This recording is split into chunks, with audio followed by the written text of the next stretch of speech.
Hi, I'm Libby Durr from First Energy. I'm also a co-chair of the Morgantown Area Chamber of Commerce Governmental Affairs Group. And I'm Dan Miller with Potestan Associates. Libby and I are members of the Chamber, and we'd like to introduce to you the candidates that are running for election this legislative session. The Chamber does not promote the candidates themselves. We don't endorse them. We promote the policies. And so we're here to help you understand where the candidates are standing on these policies. We're actually presenting this as a public service to you as a voter. So we want you to sit back, enjoy the show, and we also want you to remember to go out and vote. So sit back, enjoy the show, enjoy.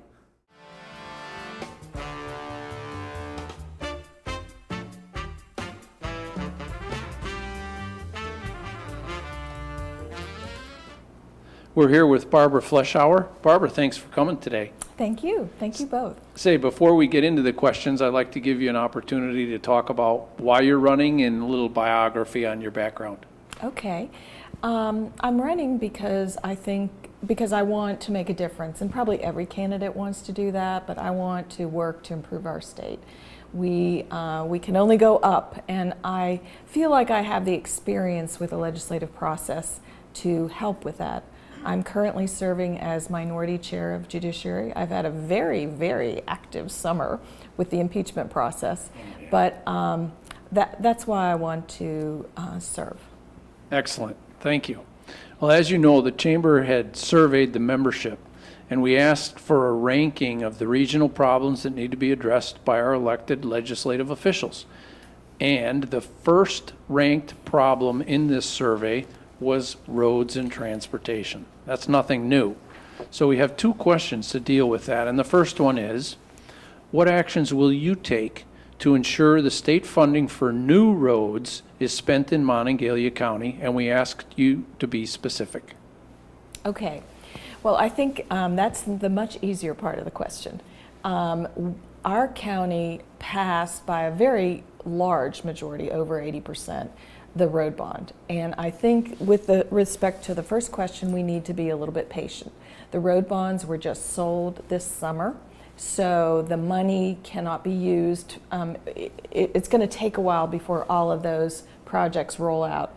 We are very blessed in Mon County to have 143 projects on the list. I mean, that's amazing. So with respect to the new roads, I think we're in a lot better shape than any other county and then in the past. With respect to the maintenance of the roads, that is just a really hard problem. And we have been working on it. I think Preston County has to be commended by declaring a state of emergency. And that leads me to one of my ideas that I've been tossing around. I haven't talked to very many people about it, but with corrections, we really have been with a state of emergency. Just like other employees, there are higher paying jobs in surrounding areas, federal corrections. Virginia, Maryland, Pennsylvania, Ohio can recruit our people as soon as they're trained. And we have that same problem with highways. We added a 2% raise for 3 years for corrections on top of the 5% raise that all state employees got. I think we have an emergency for our roads, and that makes sense to me. Whether it's 2% or what, I think the employees in the field need those raises. Now, the secretary was given authority to increase wages, but as far as I understand, that was only done at the administrative level. And there may be real issues there too. However, I think that's where we need it. That's what has been identified as a problem in our county. In addition, Donnie Williams, who is retiring as our regional director, has talked about contracting out long-term maintenance contracts for certain roads. I think that sounds like a really interesting idea. Having a company say that I will or we will clear the brush, we will dig out the ditches, we will do potholes, and once a road has had a good repaving job, which is already contracted out. So I'm not in favor of contracting out everything, but I think that's an interesting idea for certain roads like Route 7. I mean, it's perennial, and other roads that are in really bad shape like River Road and Brookhaven Road that a lot of people travel on. Very good. Just to clarify, when you mentioned corrections, you're meaning the prison system? Yes, I do. Yeah, okay, very Well, good. we have jails and we have prisons. It's the plural. Right, and that refers to the inherent problem of better wages for basically similar jobs are found outside this area. Right, and the problem with highways, as you and most people know, is the city pays more. The gas industry pays a lot more, and even the county school buses, or the people that drive school buses, are paid more than the people that, most of them need a CDL at least in highways. So that's the thinking is, you know, if the problem is increased wages, then we're going to have to solve the problem by increasing wages. Very good. So we've covered the second question. Yes. The maintenance question, and I'll Yes. turn the rest over to Libby.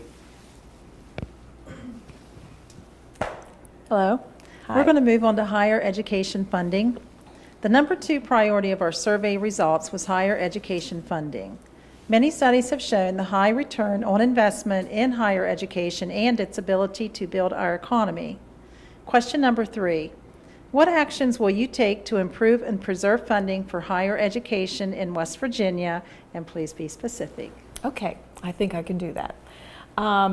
This is also a perennial problem, and actually both of these problems, roads and higher education, are worse than they used to be. And I forgot to say our roads are in terrible shape because it's obvious. Everybody knows that, and fixing that problem is not a snap your finger kind of thing. I think with higher education, the history is really important. We used to have, when I first was elected, higher education had a much larger part of the budget, and that has gradually gone down, not because of some evil, nefarious scheme or conspiracy, but because we have a larger and larger population of elderly people, and they are entitled to health care. And I'm talking about Medicaid, and I'm talking about nursing homes. So that has gradually squeezed our budget. We are not going to throw grandma out into the street, and and that has meant a decreasing share for higher education. It's just the pie has gotten smaller. So this year, during the session, and I can't remember, the Higher Education Policy Commission came up with a new proposal to allocate funding, and it would really have whacked WVU. I mean, big whack. And WVU has absorbed a lot of cuts over the most recent years. And everybody thinks, oh, WVU is so big, they can handle it. Well, you know, $19 million is $19 million. That is, you're going to feel that. And I understand that small schools, but we had a larger percentage cut in the last budget than all of the smaller schools. And I understand that they're having problems. So this formula would have helped smaller schools more than WVU and Marshall. So as a result of that, we got the Blue Ribbon Higher Education Commission. And I think probably we just have to wait for those recommendations. I'm glad that WVU and Marshall share the chair of that. It's a tri-chair. I don't even know what you call that. And so apparently people spoke to the governor's office, and the governor said, I think we need to rethink this formula that was proposed by the Higher Education Policy Commission. I think it's good to rethink that. I was very, very worried about that, and I think we'll have to see what they propose and then react to that. Thank you. Next, we'll talk about tourism funding. Okay.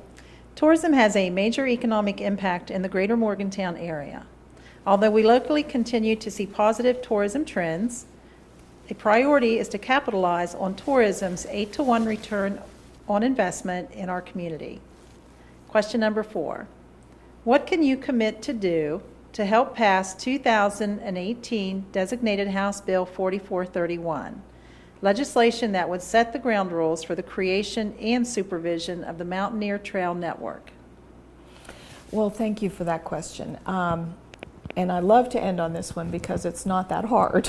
I was a sponsor of that bill. It was a bipartisan bill, and it got through the House, and then it got through the Senate, and then there was a correction made, I believe, on the title. And then I'm not sure, I was looking at the history, I think it just got lost at the end. And so I think what we as a delegation can do is just reintroduce that bill, work on it again, and make sure it gets put on the agenda early in the session. I think that's what we all need to do together, and I don't think there was any, I never even heard any opposition to it. It was expanded a little bit, but that's okay. That's a good thing. We want other communities to have a trail network because it helps our health. We didn't talk about healthcare, but clearly our trails in Mon County have been a huge boon for so many reasons: economic development, healthcare. So I think expanding that is a great idea. Very good. And before we let you go, we've got one final question that'll allow you to expand on passions or priorities for this legislative session. So go ahead. Okay. Well, my passion right now and what I want to work on, and I don't have any magic solution, is children who are affected by the opioid crisis. I think that we topped 1,000 deaths last year in the state of West Virginia. And it's just so evil that our state was just kind of invaded by people that wanted to make money off of these painkillers. And most of us have been touched by this. But I think we need a much better response. We weren't prepared for this. We didn't know that these parents would be dying. We didn't know that these multi-generations of grandparents and great-grandparents would be taking care of children. And we don't have the supports out there. If we now remove children from their home, we're the #1 state that does that. And that is not good for kids. Kids get lost in that system. Just think if you were taken away from your home when you were a child, how would you react? You'd have a tantrum. And then you would be declared oppositional defiant. You would have a diagnosis that would follow you. And the foster parents, as nice as they are, they wouldn't have been able to handle me if somebody yanked me out of my home. And so it's just like we are not going to have a workforce unless we make sure that those kids, we need to, all of us, put our arms around those kids and make sure that their parents, like I've been talking to people, one of the little issues is when we take kids out of the home, we give parents a certain time to do a better job, and that's a good thing. But the time limit, it's not clear whether if they're on medication to deal with their addiction, that they have to be off of it. So I was talking to a lawyer the other day that said she had a client who they were told you have to either be off of the medication, which is life-saving, and she said, my client is going to commit suicide if they lose their kids. So we are parents, grandparents, neighbors, healthcare system, pediatricians are seeing these children and they know they're in trouble. We got a big problem, and we really need to put our brightest and best brains together and come up with some solutions to save these children. Very good. Thanks for coming in to answer these questions and help the voters Sure. make a good decision.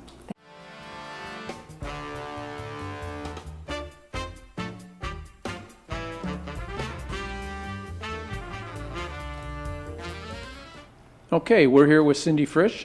Thanks for coming in, Cindy. Before we get into the questions, I'd like to give you an opportunity to address why you're running and maybe a little bit of your biography. Okay. Well, thanks for having me. My name's Cindy Frich. I currently represent the 51st District in the House of Delegates, and I'd very much like to continue serving because I'd like to continue to try to make West Virginia a place where our children can receive a good education and have the opportunities available to them to remain in the state, provide for their families, and retire in a healthy and safe community. I'm currently the chair of the Banking Committee, which also includes the Insurance Committee. I'm vice chair of Legislative Rulemaking and Review Committee, which oversees regulations. I serve on the Finance Committee, the Health Committee, and the Prevention and Treatment of Substance Abuse Committee, where I'm trying to fight the opioid epidemic. And I've passed a lot of reforms to help improve our economy and eliminated burdensome regulations so that we can help have more jobs in West Virginia. Very good. As you may know, the Chamber has surveyed the membership, and we asked for a ranking of the regional problems that need to be addressed by our elected legislative officials. So the first two questions deal with the #1 ranked problem that the survey showed, and that is roads and transportation. The first question we have for you is, what actions will you take to ensure the state funding for new roads is spent in Monongalia County? And please be specific. Okay. Well, as you know, this is a managerial issue with the Division of Highways and the Governor's Administration, and I can request action from them to bring money here, but I'm not an administrator. I'm a legislator who passes laws and appropriates funds. I'm an integral player in appropriating funds because I serve on the House Finance Committee, and I help create the state budget. This year, for the first time in recent history, we passed a balanced budget within the 60-day legislative session, and we funded historical pay raises for state employees, including DOH workers and teachers, without raising taxes. Now, last year, my Finance Committee passed the bond referendum amendment, which was supposed to fund 8 projects in Monongalia County. But the largest project apparently was not prepared in a timely enough fashion, and it's possible that it will not be funded by the bond, which is why, because it won't be done within the lifespan of the bond proceeds, which is 8 years. And I was concerned about this last September, so I asked the Secretary of Transportation, or I asked during a Finance Committee, I asked him, what happens if a county is supposed to receive bond proceeds, but they don't receive funding for a specific project? Can that county receive priority funding? Now, he did not answer in a direct manner. He just continued to say that the list of projects was flexible, which is something he said from the start with respect to the general obligation bond projects. Now, I will continue to ask that Monongalia County can receive more funding for perhaps a different project in Monongalia County if we cannot receive money for this project, because it was a large portion of the money promised to Monongalia County. My Finance Committee also increased the Garvey bonding authority, which allowed more funding of Garvey bonds taken against future federal highway funds. And there was not a need for a vote of the people for this. And Monongalia County is receiving projects funded by the Garvey bond. And we will be receiving have a lot of work in Monongalia County. We need a lot more, I know.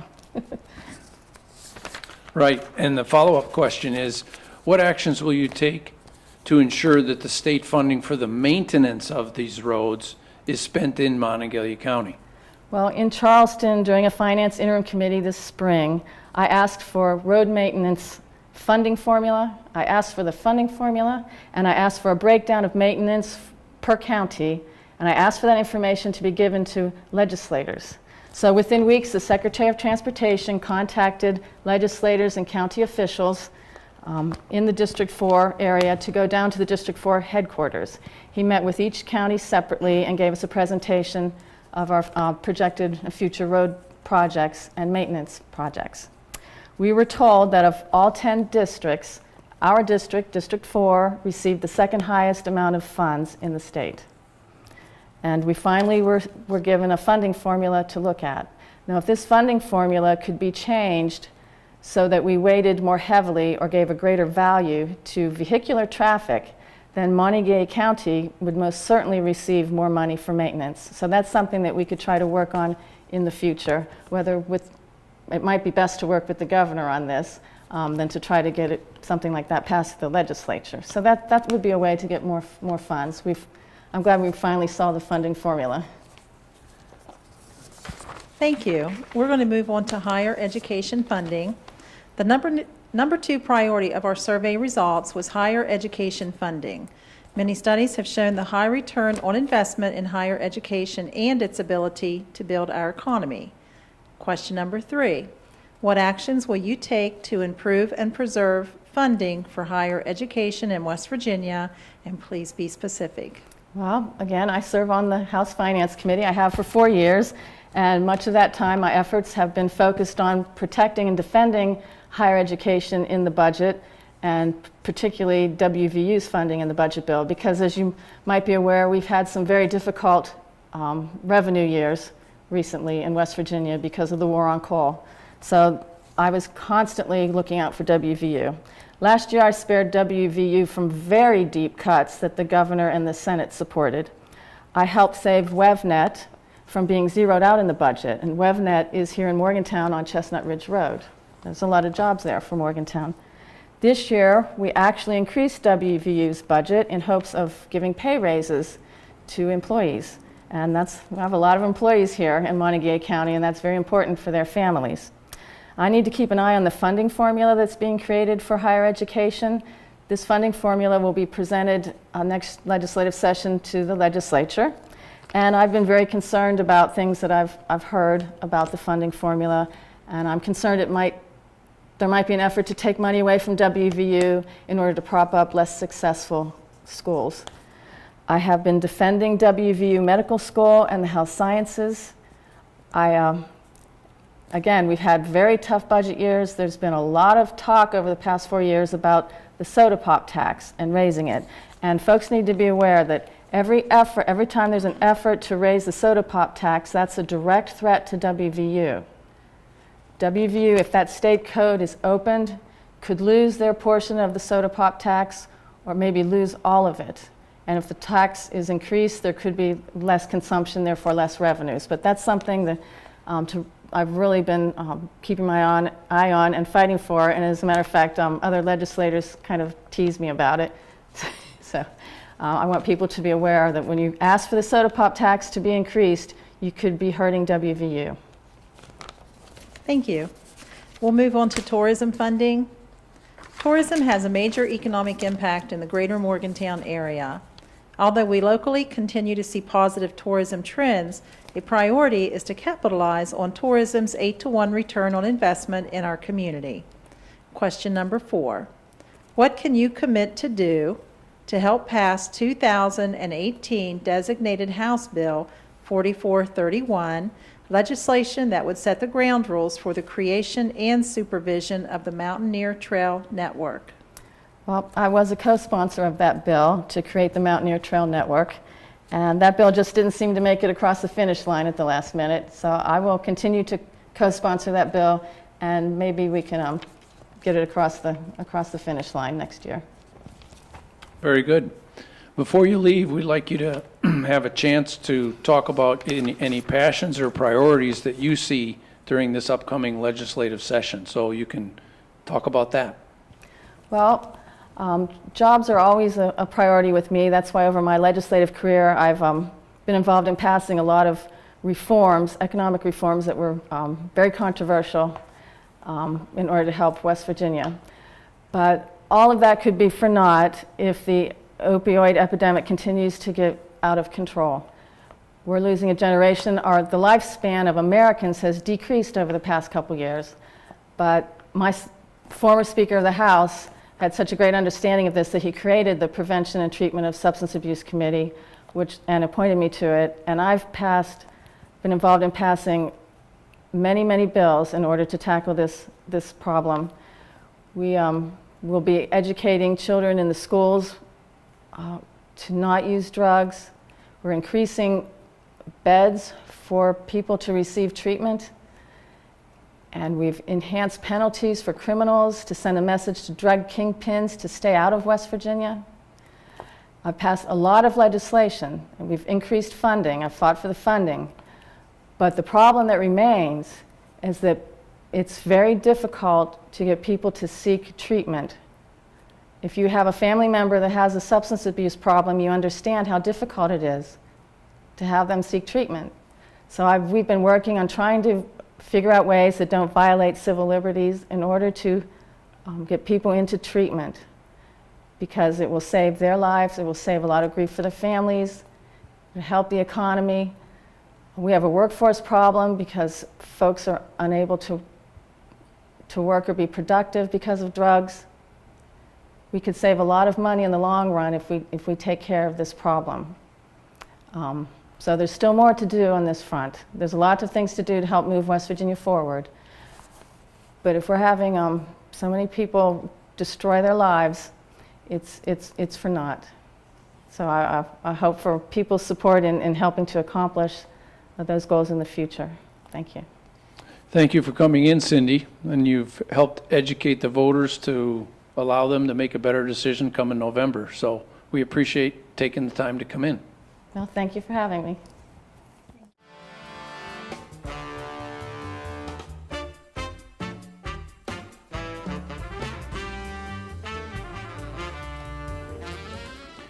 We have Evan Hansen with us this morning to answer some questions. Morning, Evan. I'd like you to just give a brief bio on your background, and then we'll get into the questions for you. Okay, my name's Evan Hansen, and I'm running for House of Delegates in Mon County. I am a father, I'm a small business owner, and a scientist. I'm also active in the community. I'm a member of the Morgantown Rotary Club. I'm on the board of the Spark Imagination and Science Center, which is Morgantown's only science museum for kids. And I previously served as the president of the board of Friends of Deckers Creek, which is an organization that's done a lot of work in turning Deckers Creek from a polluted stream into a trout stream, and something that we're all proud of in terms of not just recreational opportunities, but local economic development as well.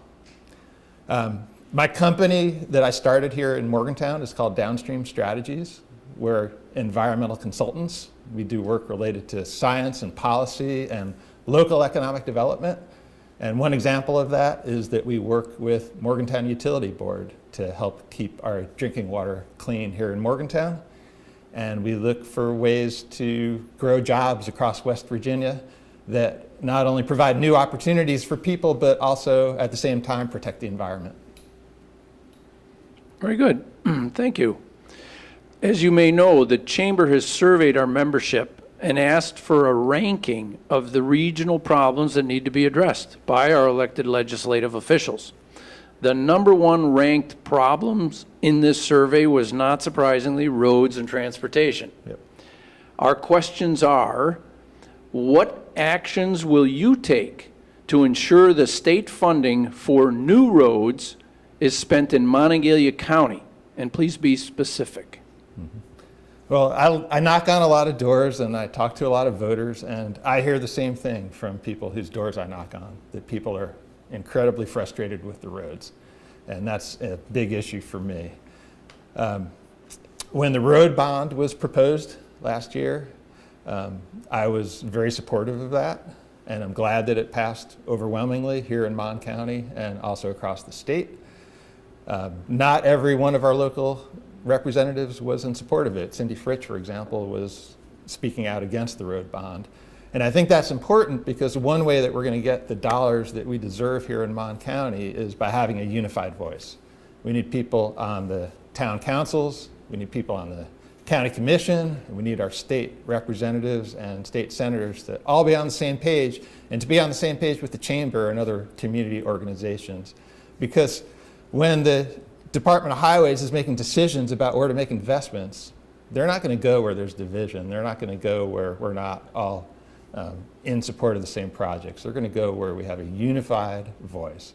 So that's one thing that I'm going to do. Is I have friends and colleagues at all levels of government here in the Morgantown and Mon County area.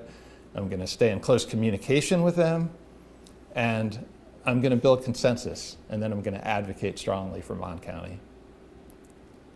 Very good.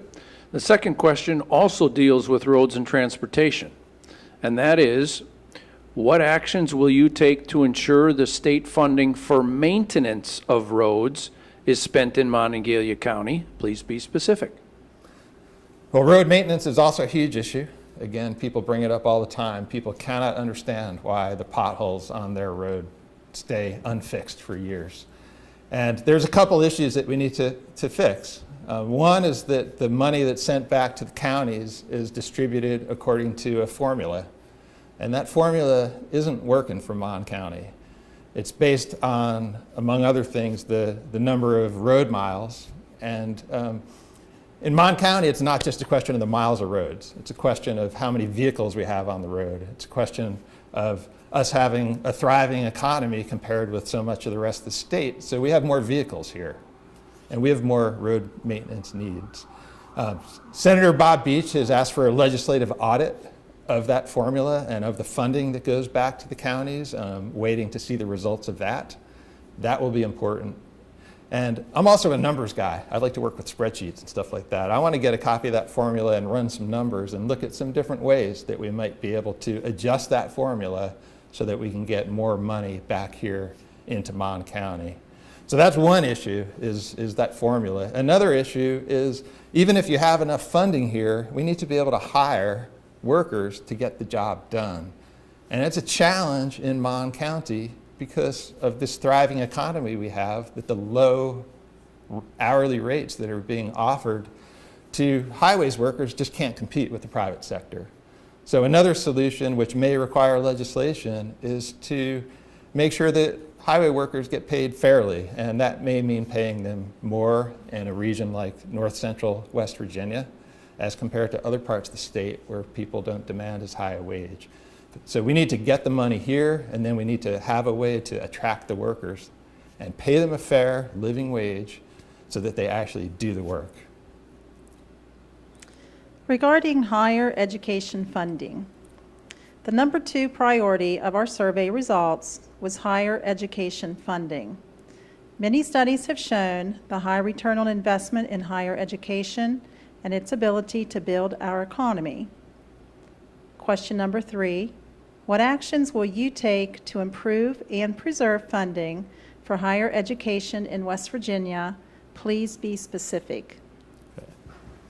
Well, higher education and public education in general is a number 1 issue for me. Anybody who knows me and has followed the campaign knows that I talk about that at the top of my list. And I'm talking about K through 12 education, I'm talking about WVU, and I'm also talking about trade schools. These are all things that are critically important for having a well-educated workforce, critically important for allowing people who come from all different backgrounds to have opportunities. And it's a huge economic driver in the state. Here in Mon County, in this region, WVU is a major employer, and the amount of dollars that circulate through the local economy is gigantic. So even if it didn't have all these other benefits in terms of diversifying the economy and an educated workforce, even without that, it's a huge issue here in Mon County. And as a delegate that represents this district, I would advocate strongly for it. One particular thing of interest to me is the Promise Scholarship, which has eroded somewhat over the last few years. And I think that needs to be expanded because that's a pretty unique tool that allows kids who do well in high school to get a free or very cheap education. And that's what the American dream is all about, is having opportunities no matter where you come from. So that's something that I would advocate strongly for. Thank you. Regarding tourism funding, tourism has a major economic impact in the greater Morgantown area. Although we locally continue to see positive tourism trends, a priority is to capitalize on tourism's 8-to-1 return on investment in our community. Question number 4.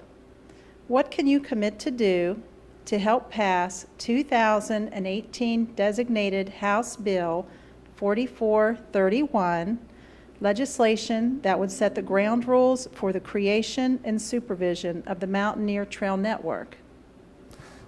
I'm going to co-sponsor that bill, and I'm going to champion it. It's a bill that I followed since it was first introduced last year. And even though I was not in the House, I immediately spoke to local delegates about it. I spoke to other contacts I had in the Charleston area who lobby at the legislature to make sure they were aware of it and that they were supportive of it. What this bill does is create something in north central West Virginia that's similar to the Hatfield-McCoy Trail in southern West Virginia, except instead of promoting motorized recreation, it's non-motorized recreation.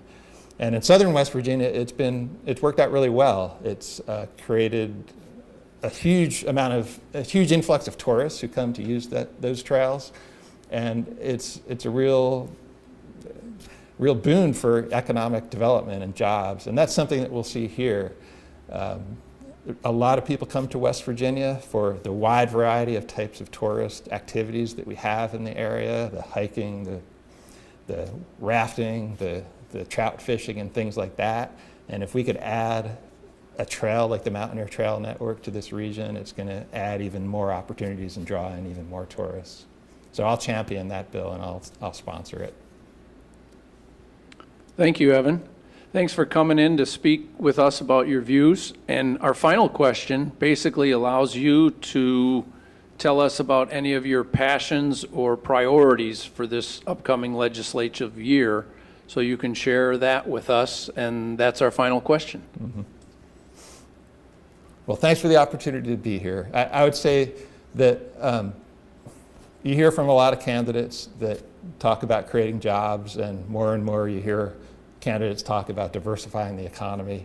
And it's easy to talk about it, but there's very few candidates who actually have a track record and a history of decades of doing exactly that. So I created a business. I grew it from scratch to where it is today with about 15 employees. So I have actually kept a lot of people here in West Virginia. I've attracted people to come to West Virginia who have stayed, and I've even provided opportunities for people who have left West Virginia because they didn't have opportunities to come back and be able to start a family in West Virginia, which is what they really wanted all along. So I'm someone who's actually done that. And some of my passions in terms of specific issues that I would champion are related to that type of work. One of my passions is finding ways to diversify our energy economy. And there are some laws and regulations in place in West Virginia that hold us back, that keep our energy economy looking like the past instead of trying to instead of using the opportunities of the future. And one good example of that is renewable energy. We have laws on the books that make it very difficult to grab those renewable energy jobs that are getting created all across the country and to bring some of those into West Virginia. And that's something that we need to do. We need to take advantage of any opportunity, like renewable energy is one example, to diversify the economy and bring new jobs into West Virginia. Very good. Thanks for coming in, Evan. Thanks for having me. Good.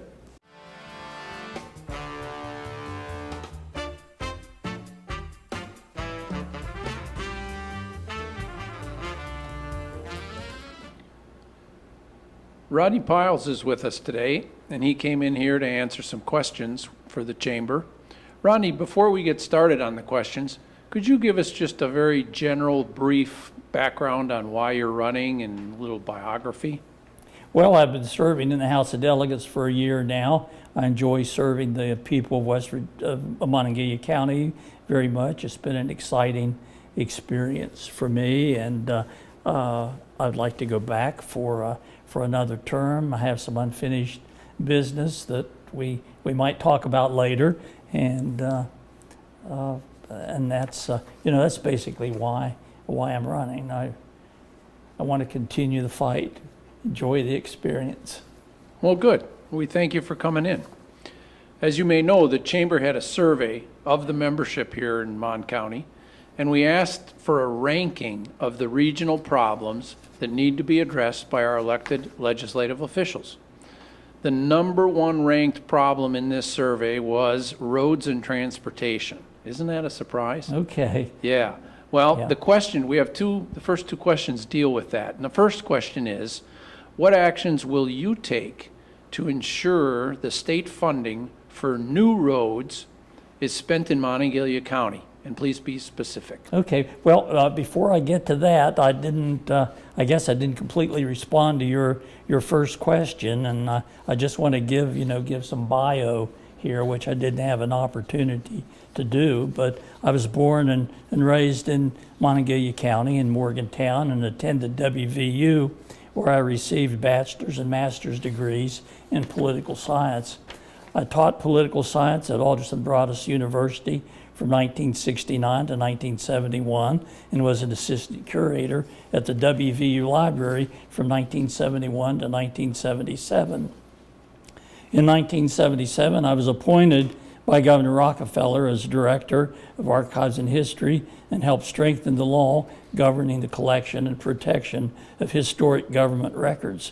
In 1988, I was elected Assessor of Monongalia County and served 24 years, the longest serving assessor in the county in county history.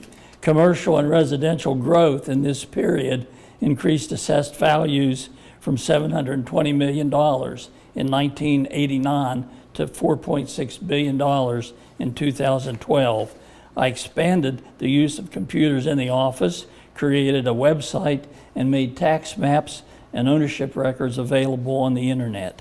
My use of temporary field offices during the tax filing period took the office directly to the people. I was elected to the House of Delegates in 2016, where my primary interests have been senior citizens, historic preservation, and the protection of animals. My proudest accomplishment was the passage of my bill to increase the historic preservation tax credit. The Charleston Gazette-Mail praised this legislation for helping to create jobs and foster economic development. I'm asking support for a second term as your delegate. Now, roads and transportation, very important. And Montague County appears to be in very good shape as far as new road projects are concerned. 135 projects costing $65 million are scheduled to begin within the next 12 to 18 months. This includes improvements to US 19 North, Patterson Drive, Mon Boulevard, West Virginia 705, and the Mile Ground Road.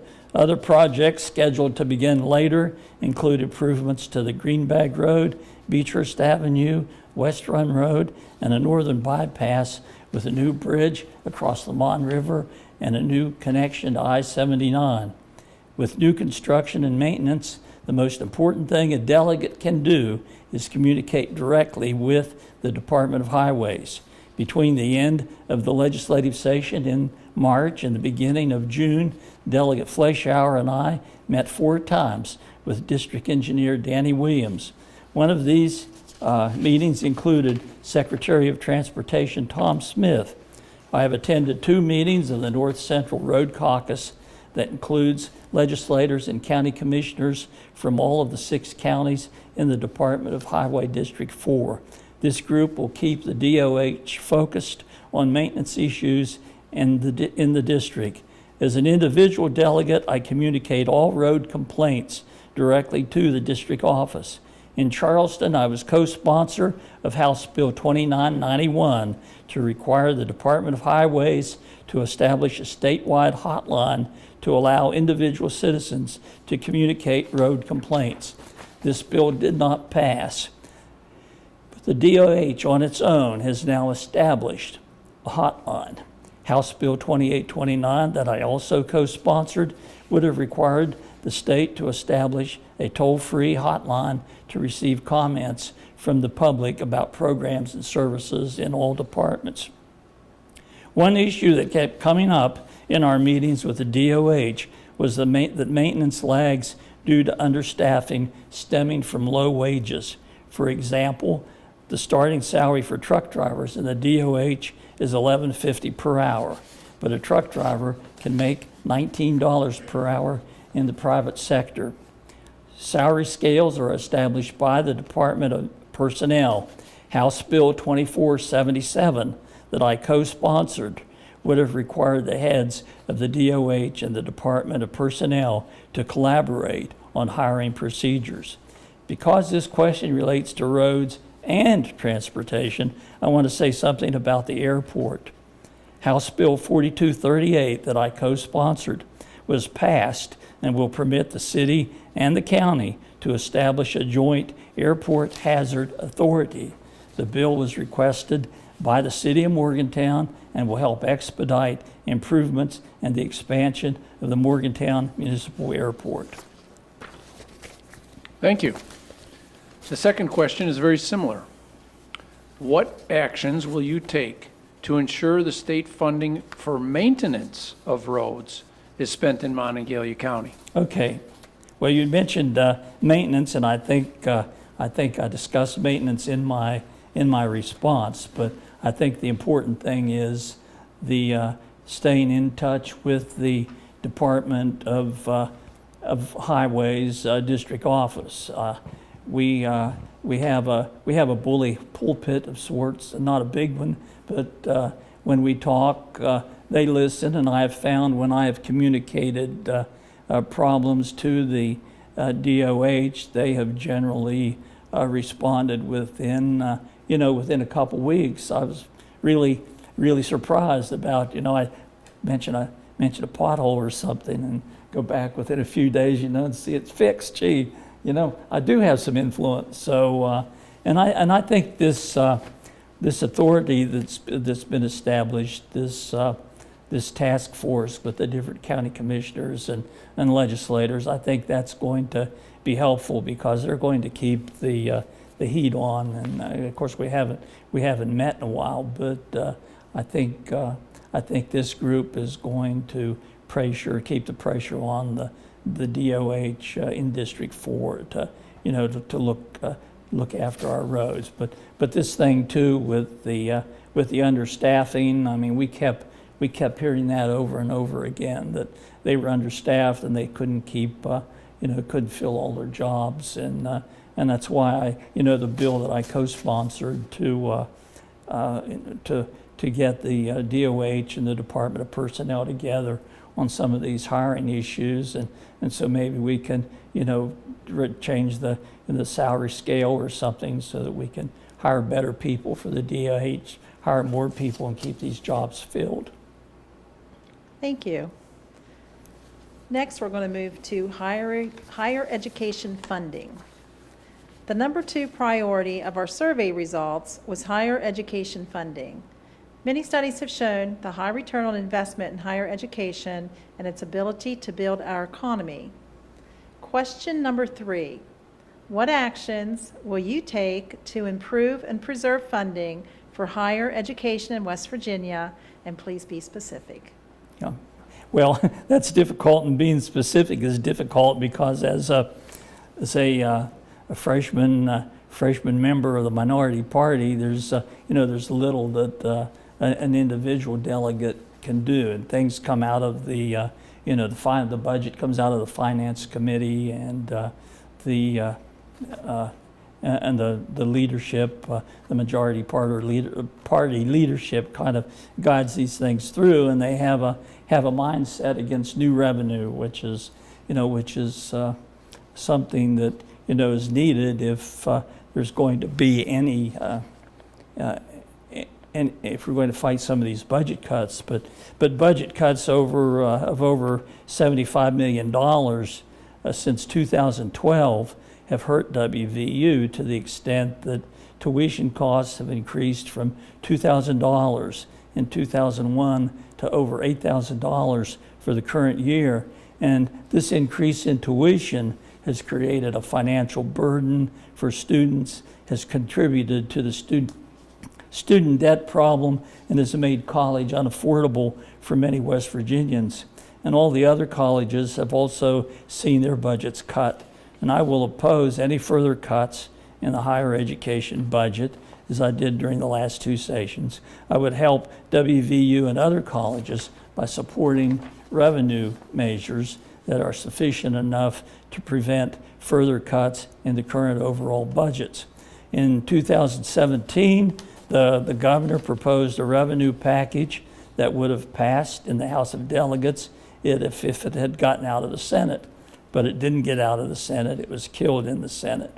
And the governor needs to have this measure revived and introduced again, and I think it provide sufficient revenue to prevent further cuts in the WVU and higher education budget. Higher education bills that I co-sponsored were House Bill 2876 that would have created a tuition loan forgiveness program for students in certain fields who remain in the state for at least 3 years after their graduation, and House Bill 4466 that would have expanded the Promise Scholarship Program to include the full cost of tuition, room, and board for students in certain fields. Thank you. Next, we'll discuss tourism funding. Tourism has a major economic impact in the greater Morgantown area. Although we locally continue to see positive trends, a priority is to capitalize on tourism's 8-to-1 return on investment in our community. Question number 4, what can you commit to do to help pass 2018 designated House Bill 4431 legislation that would have set ground rules for the creation and supervision of the Mountaineer Trail Network. Okay. Well, I'm glad you mentioned that particular bill because I was a co-sponsor of that bill, and I serve on the Government Organization Committee, and it came up in the Government Organization Committee, and some of the concerns about that. There were concerns from delegates in the southern part of the state that were concerned that this would this trail network would vie for funding with their trail network in the south. I don't know whether Hatfield and McCoy's Trail or whatever, and they and those were their concerns, and we discussed it in the House Government Organization Committee, and we resolved those. We got those issues resolved, and we got their support for the bill, and the bill did come out of the Government Organization Committee, and the bill got to the floor of the House of Delegates and was passed. But there were some amendments on the floor that the Senate did not like, and it got caught in the log jam on the last day of the session, March 10th, and it was that's where it died. And so I will certainly work, if I'm reelected, work in the next session to have the bill introduced early in the session, and I think we can get it passed. Well, good, thank you. Before you leave, we have one final question, and that basically is to allow you a chance to share with the voters any passions or priorities that you think need to be addressed for this upcoming session. Well, I think I mentioned earlier that my three passions in the legislature have been senior citizens, historic preservation, and protection of animals. And there are bills in those areas that I would like to see passed in the field of senior issues. I serve on the Senior Issues Committee, and something we've been something I've been an advocate for is repealing the income tax on Social Security income. That's one of the things I'd like to work for. A second bill that we had in the Senior Citizens Committee was the what we called the a livable home tax credit.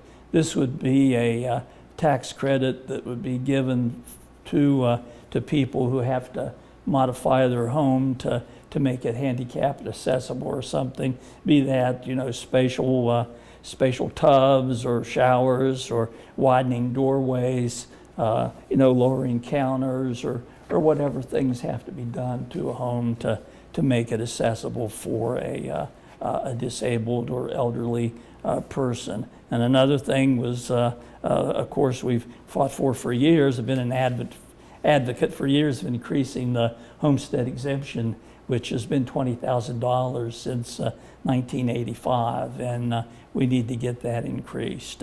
In the field of historic preservation, I mentioned my bill passed increasing the historic preservation tax credit. We'd also like to give the Landmarks Commission more control over the protection of historic properties and require planning commissions to send proposals to the Landmarks Commission when historic properties are affected. And the third thing in the area of animal protection, I introduced a bill to ban the declawing of cats. And this got me nationwide attention from a group that advocates for such legislation. And the procedure is more than just removing the claws. It's actually an amputation of a cat's foot. It's equivalent to taking your own hand off at the first joint. And so I had a bill to ban the declawing of cats, which I would like to introduce again and see passed. Well, thank you for sharing that with us, and thanks for coming in today. Well, thank you. Thank you for your time.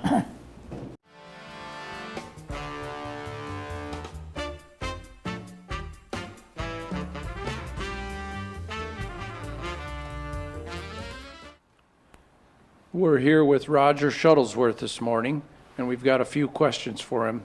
Roger, thanks for coming in. Before we get started with a few questions, I'd like you to just introduce yourself, a little biography, and then we'll start. Hi, I'm Roger Shuttlesworth. I'm running for the Republican side of the candidates for the House of Delegates in Montague County, District 51. I've lived in Mon County all my life, a lifelong member of the community. I live south of Morgantown in the Tom's Run, Halleck Road, Goshen Road area. Been there all my life as well. Worked and retired from a utility here in Montague County, was First Energy at Fort Martin Power Station. Currently work in Marion County Rescue Squad as an emergency medical technician, and spent a lot of time volunteering with the volunteer fire department in our area, and Montague County Hazardous Materials Response Team. Have 2 children, and they're all grown and have their own children. And one lives in Mon County, one lives in Hawaii. My wife Belinda works in Montague County as well, and she resides with me at Tom's Run. Well, very good. Roger, the Chamber surveyed our membership, and we asked for a ranking of the regional problems that need to be addressed by our elected legislative officials. The #1 ranked problem in this survey was roads and transportation. Isn't that a surprise? Mm-hmm. Our questions are, there's 2 questions related to this. They're very similar. The first question is, what actions will you take to ensure the state funding for new roads is spent in Monongalia County? And please be specific. The grassroots effort already has started for that. The Montague County Commission has jumped in, and they actually created a multi-county group that is working with the Department of Highways and the politicians in the general the county areas to help move the construction projects along, and to watch the funding and how it goes for Montague County specifically. We have certain areas that they've earmarked for construction, and the County Commission has done an excellent job of trying to limit the amount of interruption to our daily lives that's happening. I know there's a lot more projects coming out. They've done a very good job of trying to work these around the schedule, the school starting for the university. The areas that they try to detour around have worked well, and really haven't heard a lot of complaints about how that progress is going. And I think really the grassroots efforts that started now will do a very good job of holding Department of Highways to the task of getting the projects done in Montague County that they promised. Good. The second question is, what actions will you take to ensure the state funding for the maintenance of roads in Monongalia County is spent here? And please be specific. That's a little more difficult. The engineers have an opportunity to move money around for projects that come to the top. Basically, road slippage, roads are really rutted out and damaged by the storms and weather and whatever we have. The sad part is that some of the trickle-down effort that they've created is not working. Some of the secondary roads, as I call them, which are less traveled, they're not state routes, they're county routes, are being neglected. And I believe that's totally due to the fact that the engineers have a system where the interstates have the priority, the state routes have a second priority, and then there's a trickle-down effect. And I don't believe that trickle-down effect is working. And then they limit the funds that some roads get. Some roads that may have 100 cars a day on them may only get $1,000 or $500 of maintenance a year. So that needs to have another look at how they trickle down that funding and make sure that some of these roads are moved up in priority, which includes the hole patching, the tree trimming along the road, the brush cutting, and the ditch lining work with the ditches are clean. I believe that all those efforts need done, and they need to, we need to reevaluate the frequency of those and make sure that they come to the top a little sooner on their effort. Thank you. Our next question is regarding higher education funding. The number 2 priority of our survey results was higher education funding. Many studies have shown the high return on investment in higher education and its ability to build our economy. Question number 3, what actions will you take to improve and preserve funding for higher education, and please be specific? I agree with the question totally, that the future of West Virginia is based on educating our population.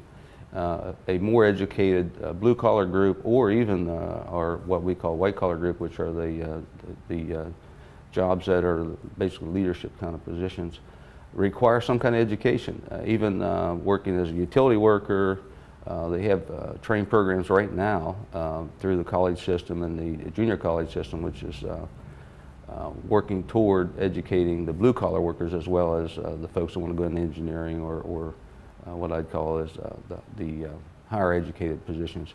The funding that's necessary to keep this going needs to be tracked through the general budget. I know there's a lot of lobbying right now, and I know that Mr. Gee has been down to Charleston several times trying to advocate to continue the funding for higher education, not just for West Virginia University, but for all the universities around the state. I think this has to have a high priority. The colleges not only educate our children and actually our adults that want to improve themselves, but the future of the state, I believe, is hinged on the education of our children. And it not only, it falls back even into the high schools and even the junior highs, the middle schools. We need to get our GPAs up and the testing scores, get those up. And I think all that'll help us with the funding in the future. And another tie with that is, of course, the PEIA with our high schools and our elementary schools and that such. So the key is that the legislature has to push that up on their list of high priorities and keep it there. Thank you. The next question is with regard to tourism funding. Tourism has a major economic impact in the greater Morgantown area. Although we locally continue to see positive tourism trends, a priority is to capitalize on tourism's 8-to-1 return on investment in our community. Question number 4, what can you commit to do to help pass 2018 Designated House Bill 4431, legislation that would set the ground rules for the creation and supervision of the Mountaineer Trail Network? I think funding for these kind of programs is essential to the growth of West Virginia and the publicity of our state. Although it has continued to be at a high level, I think we need to key on that. And the recent information passed on by Governor Justice has helped to solidify the information that we get, that the state of West Virginia is actually seeing a return on its investment by actually going out and trying to publicize the state and show surrounding state folks that this area is a very good area to come and spend your vacation, especially if you want an outdoors kind of recreation. Some of the best recreational opportunities in the East Coast are right here in West Virginia. Everything from the hiking, the camping, the whitewater rafting. And I think we got to capitalize on the advertisement of these things and spend the money up front to have good quality advertisement and get that circulated to those folks that do frequently travel and do seek out things like recreation outdoors. Well, thank you. The final question is allowing you to talk about some of your passions or priorities. So if you'd like to address that, please do so now. My passion priorities are pretty well the same as the general population. improvement of life in general for the folks in our area. I think that some of the recent things that have happened in our government have helped. Some of the tax cuts and things like that have helped put more money in the pockets of the individuals at the lower levels, the blue-collar workers. I think if we can improve that blue-collar middle class and give them more money to spend, that they will spend it. I think that trend's proven in some of the recent surveys they've done that the retailers are seeing higher amounts of spending by the middle class in places like Walmart's and Sam's and places like that. I think to improve the middle class will actually improve investment in our economy. In turn, it makes the economy grow, brings more business to the area, and actually brings more spending and more spendable amount of money. The recent work we've done over in the Westover Star City area along the interstate with all that construction and all the jobs that are coming in, that's going to add to our local economy tremendously. And those baseline jobs, which are retail, are showing really an impact in our area. It's growing at a very rapid pace, bringing in a tremendous amount of new business, new jobs, new opportunity, and I think that's a key to our future. Also, you know, my life, I've spent a lot of time in volunteerism, mainly in the fire service and EMS, and I think that our grassroots folks out there really would like to see these services continue to improve, get better, the amount of time it takes for those responses to get better. I really think that improving funding for those and making sure that they are healthy and that they're able to grow along with our population growth in Montague County is very important to the quality of life in our area. Improving the schools. We have some of the best schools in the state of West Virginia.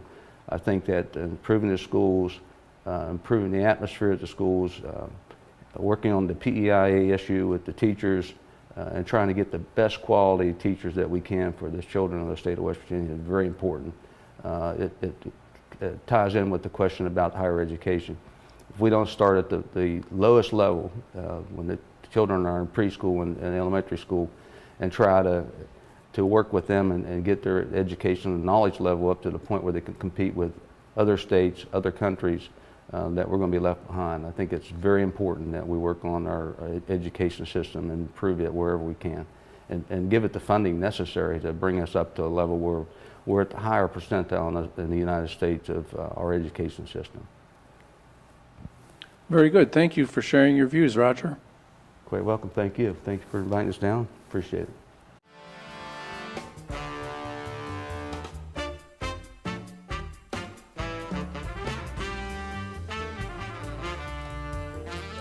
We have Joe Statler with us here. He's going to be answering some questions on the upcoming legislative session.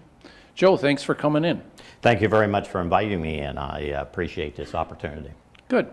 And before we get started with the questions, we'll give you an opportunity to just give us a little background as to why you're running and a little bit on your bio. Well, of course, I will tell you that I am a sitting member of the House of Delegates now, serving the 51st District of Montague County.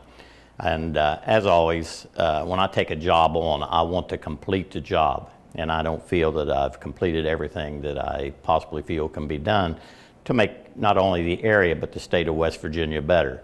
And so therefore, I want to, asking the voters for the opportunity to go back and represent them in Charleston. Very good. So the Chamber had done a survey of our members, and we asked for a ranking of the regional problems that need to be addressed by our elected legislative officials. The number one ranked problem in this survey was roads and transportation. Isn't that a surprise? So the first two questions deal with that. And the first question is, what actions will you take to ensure the state funding for new roads is spent in Monongalia County? Please be specific.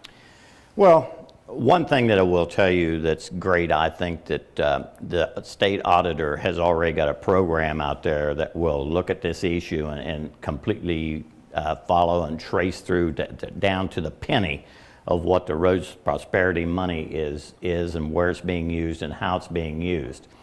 And so therefore, I think that's part of it. But I also would say to the citizens out there, to myself and everyone else, that we all have to be vigilant. We all have to look at this and as to what's going to go on and where that money is going to be spent and how it's going to be spent, and make sure that we get the best bang for our buck. I mean, you look at the roads, you could take that money basically and put it almost anywhere in this area because of the unique situation that we're in. We're a product of our own success. And I say that continually down in Charleston, that we're the engine that's driving this state. And so therefore, we have a lot more issues and traffic and areas that we never had before. And so we simply must address these issues and make it until businesses even wants to come into the area to set up. They know that we have the climate to do what they want to do, but do we have the infrastructure in place? So I think what we have to do, we have to be very mindful that in what's going to be done and plan not for the next 5 years. We need to plan for the next 30 to 50 years, if not more into the future. Very good, thank you. And a follow-up to that is, what actions will you take to ensure the state funding for maintenance of those roads is spent in Monongalia County? That's a tougher issue. You wouldn't think it should be, but I will tell you that I know they claim they have a formula. We had an audit in the past years to look at the road situations, and one of the things in that audit that came out is they did not have a formula to address the issues that I just spoke about, that we are a product of our own success, that we have more traffic on the roads. And they claim that they have that in there. I'm still looking at how that works because I don't know if it's truly being done in a proper way. I don't feel we're getting adequate money in the area to address our concerns and needs, and that we must look at that. The other thing that we have to do, we have to look at the staffing levels. In this area, again, you have job opportunities out there and pays a lot more than what the Department of Highways wants to pay. We have to look at those issues also as to how and what level are we going to pay our people. Everybody deserves a fair pay for the job, and you have to be competitive with other industries out there. So we have to look at that issue along with the hiring issues. I mean, you could sit here and go on probably for hours as to why, the issues and the maintenance and what needs to be done and how it needs to be done. Some of it's going to have to be, and I am encouraged by Mr. Williams is looking outside the box and looking at some contracting, because I do believe some of that has to be done. For instance, I think we need vegetation cut back, put out on long-term contracts, so there's some predictability to the folks that bids on those kind of jobs, that they can buy the equipment that they need in order to do that kind of work, and give them some long-term assurances that money will be available to them. So I think there's it's issues that has to be solved, but I think that we're going to have to look deep, and we're going to have to look outside the box for what we can do. But maintenance of the roads is certainly the number one problem and issue in this area. The next question is regarding higher education funding. The number 2 priority of our survey results was higher education funding. Many studies have shown the high return on investment in higher education and its ability to build our economy. Question number 3. What actions will you take to improve and preserve funding for higher education in West Virginia? And please be specific. I will tell you that serving on in education and as vice chair of the education gives me a unique situation that I can work with the chairman and others on this. If you look at the funding sources, basically if you'd use WVU for instance, at one point we were about 60% of their budget came from the state. Now we're down probably between 14 and 16%. Quite drastically is cut. Over the past few years, when money was tight and we had issues, higher education was chopped and cut back, and now that the funding, I'm not going to say that we're in happy days and happy times, but we certainly are in better shape than we were. We have to revisit that now and see what the funding issues are that they have. I will also tell you that I'm very much looking forward to the Blue Ribbon Commission, which I asked to serve on and did not get an opportunity to do that, and that's fine, but I'll still get my input into it. I'm anxious to see what their study shows coming out there in all realms. I'm a little bit disappointed that they didn't include the community college into that area, but I think that they will pick that up later because I think that's a very important piece of the puzzle. I would say that the biggest thing that we can do right now is the same thing that we've done, I think it was session before. We looked and came with some flexibility, allowing the institutions to drive some of the decisions they make, not controlling it from Charleston. I do believe in that strongly, that the best decisions will be made at the local level by the institutions that knows far better. They're right on the ground looking at the situation. They know where their money is being wisely used and also where government regulations is causing them to waste money. So I will always continue to work with those institutions to try and give them the flexibility they need to run their institutions, which will decrease the cost. And that's what we got to do. We got to decrease the cost because it's becoming till students can't afford the higher education, and that's not where we need to be. Thank you. The next question is related to tourism funding. Tourism has a major economic impact in the greater Morgantown area. Although we locally continue to see positive tourism trends, a priority is to capitalize on tourism's 8-to-1 return on investment in our community. Question number 4. What can you commit to do to help pass 2018 designated House Bill 4431, legislation that would set the ground rules for the creation and supervision of the Mountaineer Trail Network? I will tell you that probably this is one of the easier questions for me to answer because I do feel this is a great opportunity, and by working with Jason Donahue and others was able to get this off the ground floor. And matter of fact, I am lead sponsor on this particular bill, and we've probably come within 5 minutes of getting this bill passed last year. It is a major piece of legislation, and it is a good piece of legislation, and most times when that happens, it goes through. So we were close to getting it passed. I was really disheartened at the last minute when that didn't happen. I've already put it in to be sponsored again this year to bring it back forward.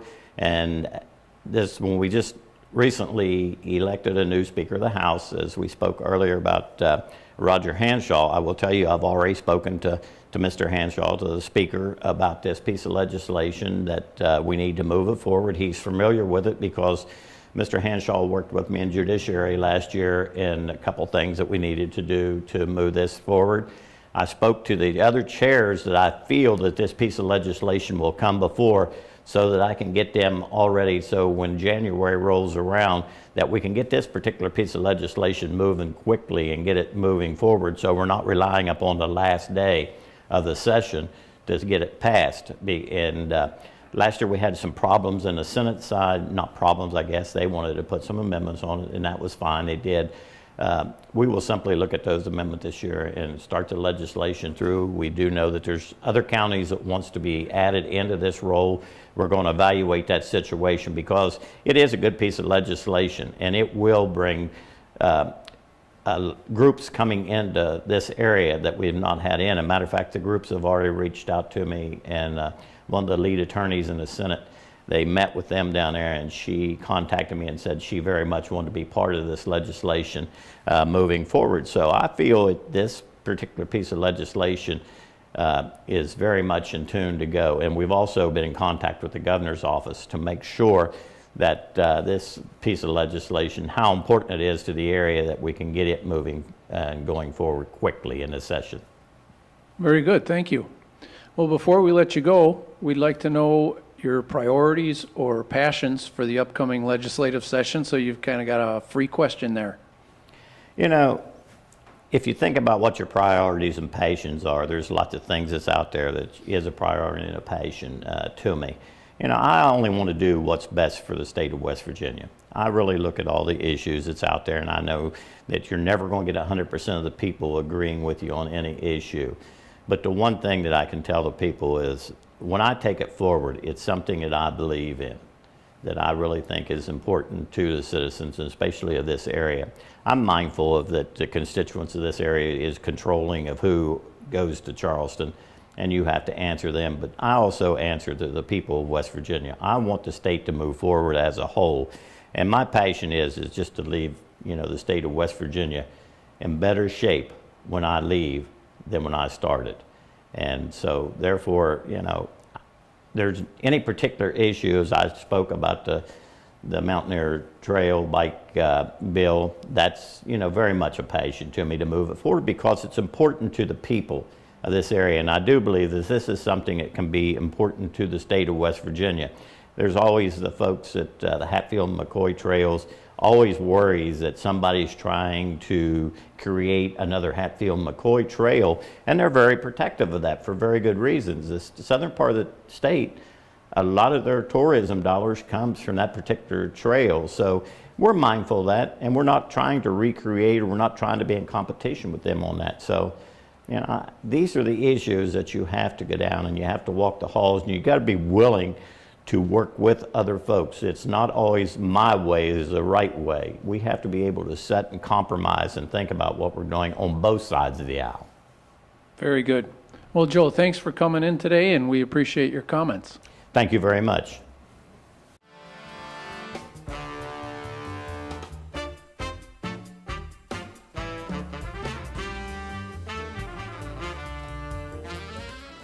We're here with Danielle Walker, and we'll be asking her a few questions on Monongalia County issues. Danielle, would you give us a quick bio on yourself? Hi, I am Danielle Walker, running for House of Delegates here in District 51, which includes Monongalia County. The reason why I chose to run for House of Delegates was because of my two sons. See, I am a single mom of two disabled kids. I have a 21-year-old and a 17-year-old. Yes, my 21-year-old is a mountaineer at WVU, and I wanted an opportunity where he had the freedom to choose to stay in West Virginia. I also have a 17-year-old, and there's many barriers that doesn't allow him to do exactly what he wants to do. Morgantown is so diverse and so welcoming, but we need this throughout the state. So this is why I'm taking a stand to run for House of Delegates here in District 51. Thank you, Danielle. Now, the Chamber has surveyed our membership and asked for a ranking of the regional problems that need to be addressed by our elected legislative officials. The number one ranked problem in this survey, not surprisingly, was roads and transportations. So the first question that we have for you is, what actions will you take to ensure the state funding for new roads is spent in Monongalia County? And please be specific.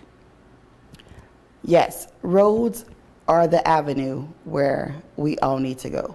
Everyone uses a road, whether you are a driver, whether you use public transportation, whether you're trying to get your kids to and from school. Roads are a safety issue. So yes, we do need to find ways to fund those roads. So first we need to look at who's using those roads. What are the regulations? Are we really taking into account what directions, what paths the big trucks are using? What is going on and what is tearing up the roads? Good question. Yes, there will be more taxes put so we can make sure that our roads are safe. No one should have to play dodgeball, especially when we're caretaking for our children and our family and bringing them to doctor's appointments or soccer games. We should not have to worry whether we're going to get a flat tire or whether we're going to need a whole new alignment on our vehicles. So this causes for a lot of accountability. And so that means it's going to be an increase of taxes. Very good. Now, this is a similar question, still related to transportation, and it deals with some of the funding. What actions will you take to ensure the state funding for maintenance of roads is spent in Monongalia County? Please be specific. So the maintenance of roads is a big issue. Another bigger issue is we have to make sure that we have employees in the Department of Highways to make sure that those roads are maintained. We need to make sure that we are cutting the grass along those roads. We need to make sure they're ditching. We have to make sure that that maintenance is in place. Yes, we have a road bond, but I think there's also an education gap between our county commissioners and also the citizens of Morgantown and Monongalia County. So we have to make sure that everyone is educated. With those road bounds and those maintenance, we need employees. We don't want to send this out to any third persons at all. So let's start with our high school students. Let's allow these students to get a trade, and once they graduate from high school, they can go straight into the State Department of Highways. This will make it economical for everyone. We will have people who live here to take care of our roads here. Next, we're going to discuss higher education funding. The number 2 priority of our survey results was higher education funding. Many studies have shown the high return on investment in higher education and its ability to build our economy. Question number 3, what actions will you take to improve and preserve funding for higher education in West Virginia? And please be specific. Higher education. Education is key. Without education, we have nothing. Who educates our children? Who educates our young adults? Teachers. So we have to make sure that we take care of our teachers. We have to make sure that they have a livable wage. And with higher education, once those persons receive that education, we need to find a way so they can have paid internships. This will allow the students to not only appreciate the education that they have received here, but they're going to also give back to where they received that education. With a successful internship, they're going to understand the quality, not just the quality of life here. This is how we make higher education work for our economy. We have to learn how to put ourselves first. We have to believe that we have something good here, and it is. But we have to make sure that our children have the freedom, the experience, the tools that can keep them here in our mountain state. Next, we will discuss tourism funding. Tourism has a major economic impact in the greater Morgantown area. Although we locally continue to see positive tourism trends, a priority is to capitalize on tourism's 8-to-1 return on investment in our community. Question number 4, what can you commit to do to help pass 2018 designated House Bill 4431, legislation that would set the ground rules for the creation and supervision of the Mountaineer Trail Network? I would definitely support that House bill. We have a beautiful state. We have people that come across the country to just appreciate our mountains, to appreciate our waterways. Once we keep up these trails, it would be endless revenue coming in. But in order to do that, we have to make sure that our cities and our roads are good.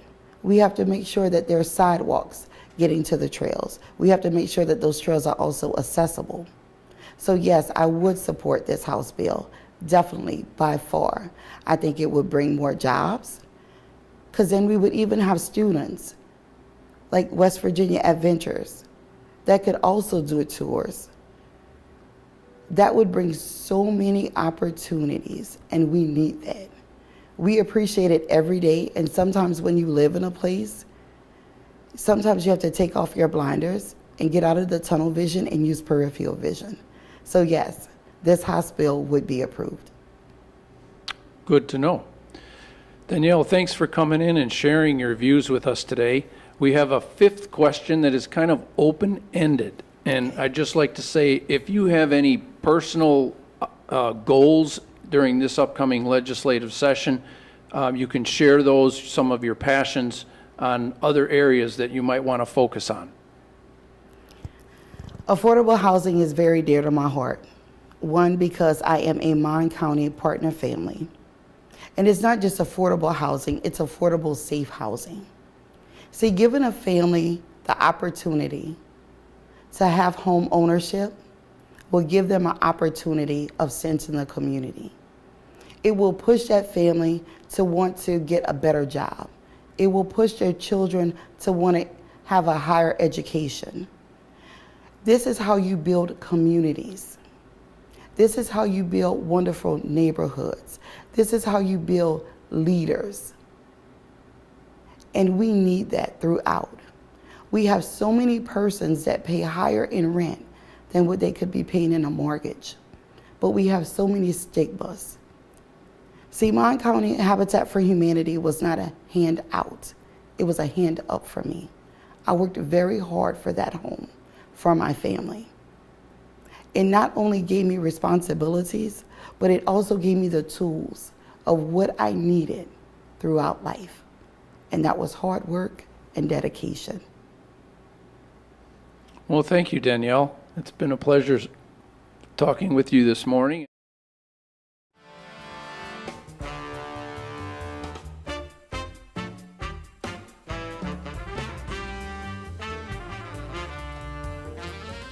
We're here with John Williams. He's come in to answer some questions by the chamber.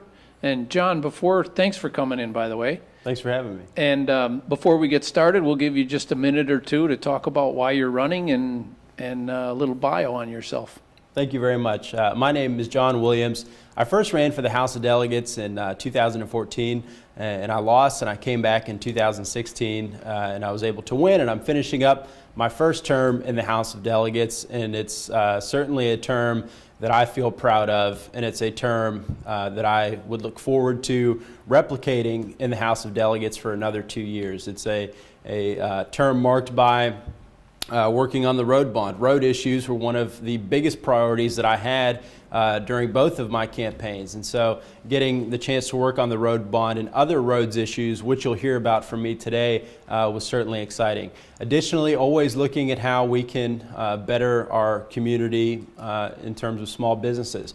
Morgantown is really the heart of West Virginia's economy, especially as it pertains to small businesses. So certainly anything that I can do with that, I was looking into it the past couple of years, and I'm still always receptive to any ideas that the chamber or its membership might have on that front. And I look forward to having the opportunity to being with you today and answering these questions.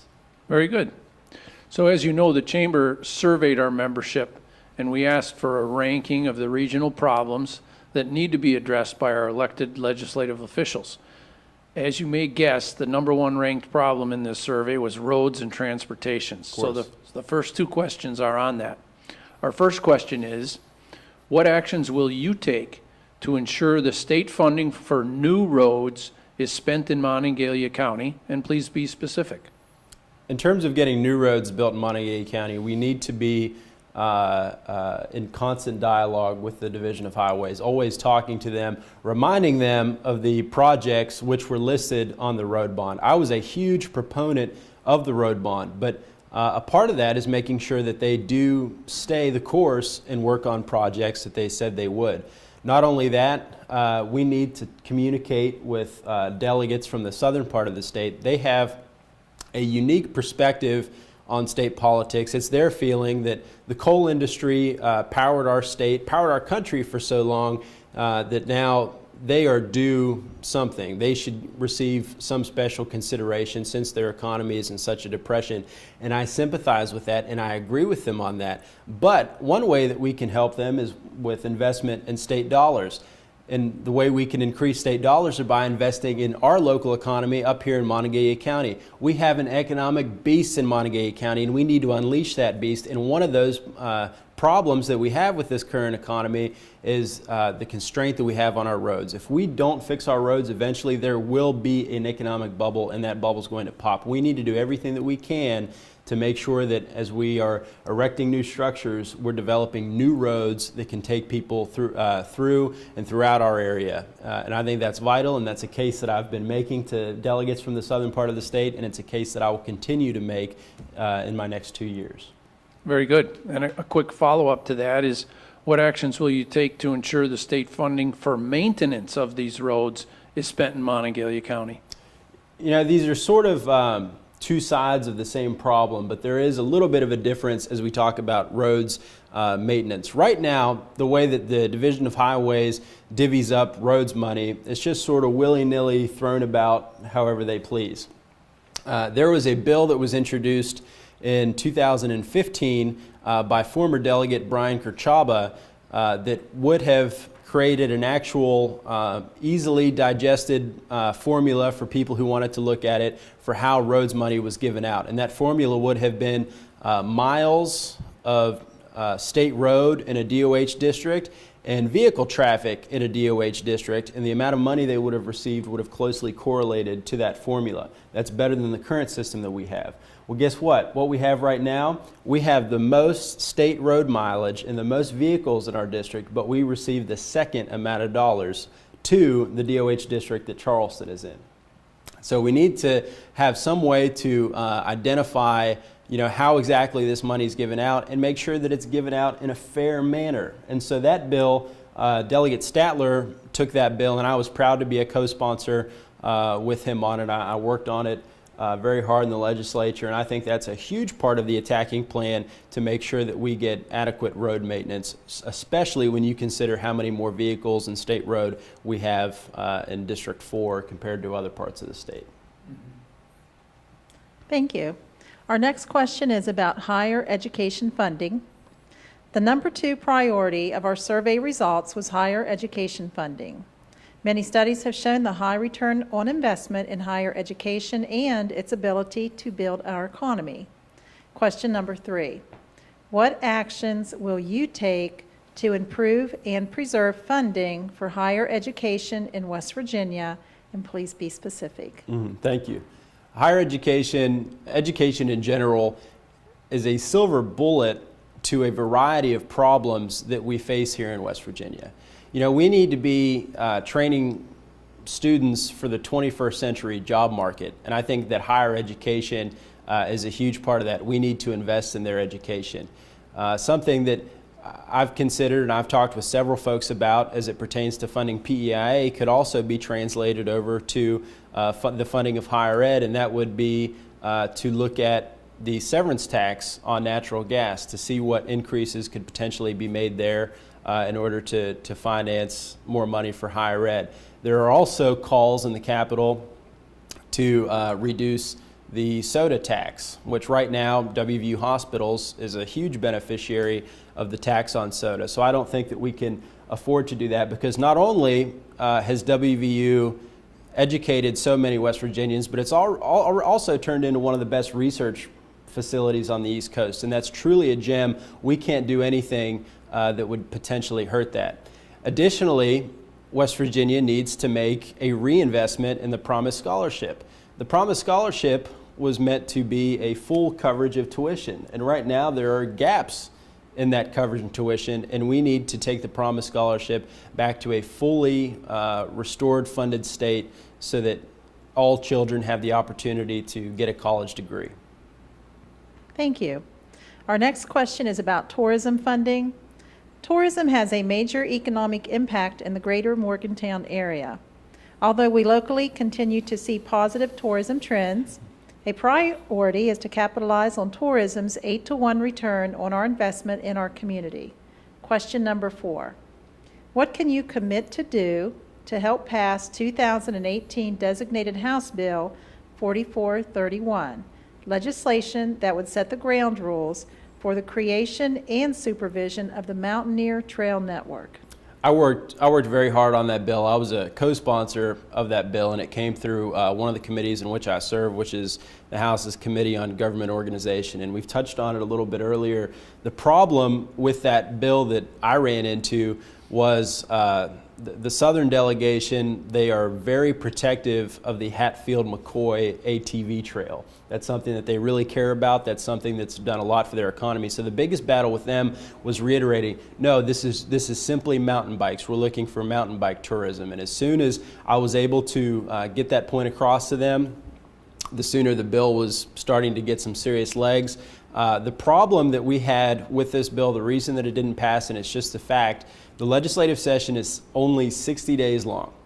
There are a lot of bills in front of it who had been introduced in the prior session and the prior session before that are sort of given priority. This bill barely didn't make it. It was, I think there was 3 more bills to go before it would have been brought before the House, before the clock struck midnight and the legislative session was over. A lot of the hard legwork has been done. I'm not going to take anything for granted. I'll go down and continue to make the same case that I did this past year for the bill, but a lot of that legwork has been done, and I'm very confident that at this point it's a near slam dunk because it is such a wonderful idea. It's an idea that came from this very Chamber of Commerce. It is such a wonderful idea that it's hard not to want to support what was then 44 or 31. It'll get a new number in this next session. Great. And before we let you leave, we've got a kind of a free question for you. We'd like to know, what are your passions and priorities for the upcoming session? Always small businesses. Both my parents, they're small business owners. I used to have a little small business up on High Street. I know the unique challenges presented that you face as a small business owner in West Virginia, and so I'm always receptive to those issues. Also roads, they're always going to be a priority for me. As long as we've let our roads deteriorate and get into a bad state, regardless of how long I'm in the political arena, I can't see roads not being a priority for me, and so that's always something that I'm going to be working on. Great. John, thanks for coming in this morning to share your views. Thank you for your time. I appreciate it.